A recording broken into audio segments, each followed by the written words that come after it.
You ever have one of those nights where just being yourself gets you into trouble you didn't ask for? Yeah, that was me. A black woman.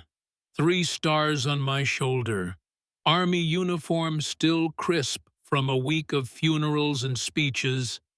Rolling into a rainy little Georgia town with my daughter in the back seat.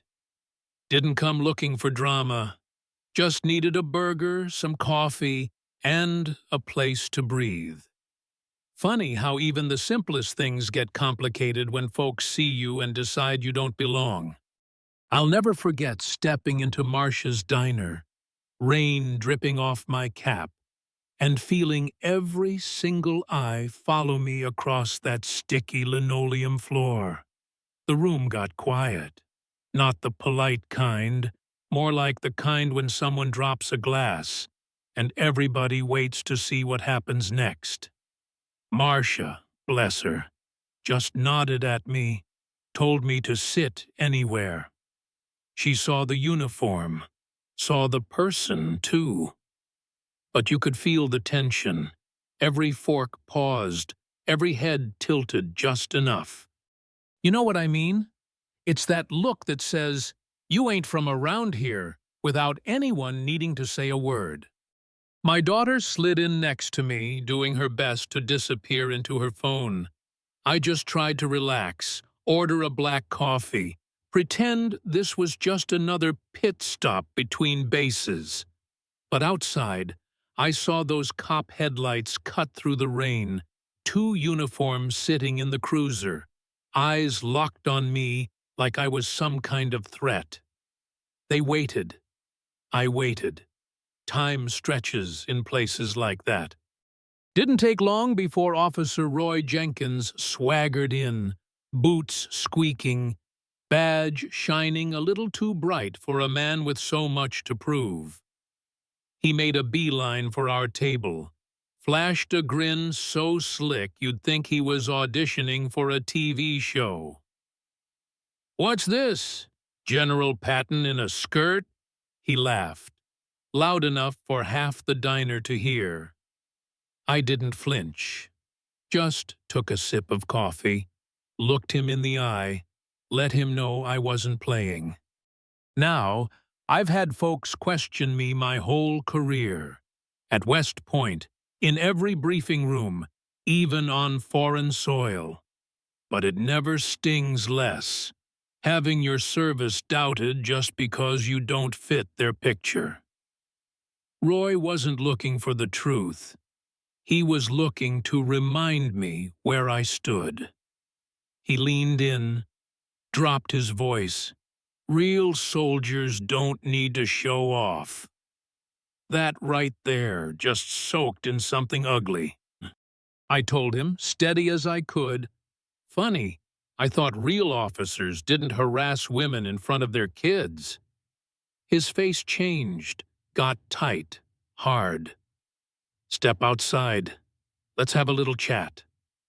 My daughter looked up at me, worry in her eyes.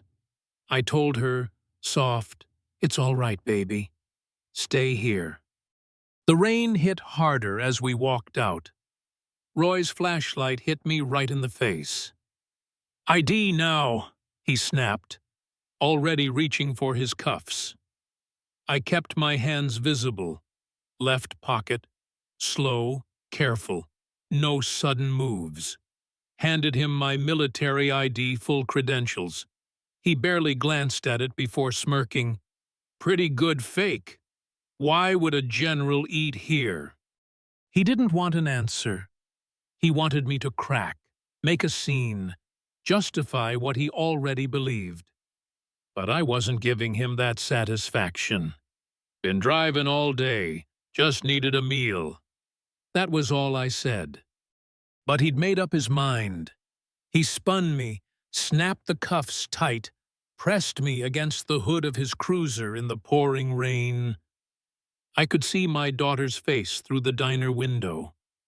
She looked so small, so scared, holding her phone like a lifeline. Folks inside stared. Some turned away, others just watched. saying nothing. That's the part that hurts most, the silence. But my girl, she found her courage. She started filming, hands shaking, but she held steady. That little act, that's what changed everything. At the station, Roy strutted like he'd just won something. Booked me, ran through the motions. My wrists burned, uniform soaked through.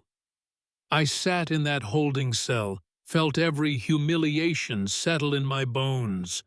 Same old story, right? Work twice as hard. Never enough.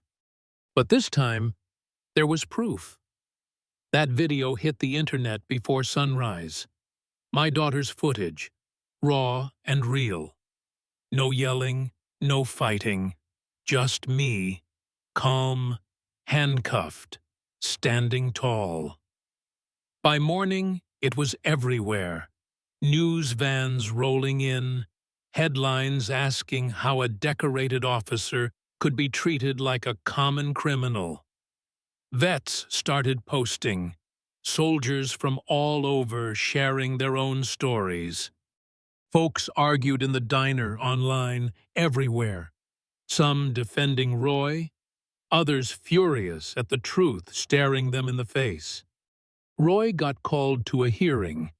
I'll never forget my daughter standing in front of that crowd, her voice shaking but her words clear. I filmed it because I didn't want to look away. Even the toughest old senators had tears in their eyes. In the end, Roy's career was done. The department had to admit they'd messed up. But for me, it wasn't about revenge. It was about finally being seen for who I am, not what they expect. Walking out of that station, head high, daughter by my side, it felt like the world had shifted, just a little. But here's the thing. Some folks said, it shouldn't take a video for justice. Others grumbled, why didn't you just do what they said? They weren't there. They didn't feel the weight of a lifetime's worth of stares, doubts, and you don't belong here. That's a burden you carry in your bones. So I'm asking you now, if you saw something like that, would you speak up or just look away? Does justice mean treating everyone right, even when it's uncomfortable, or just the ones who look like they belong? I want to hear your stories, your thoughts. Drop them in the comments.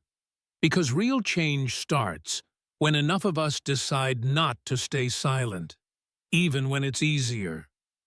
That's how underdogs win.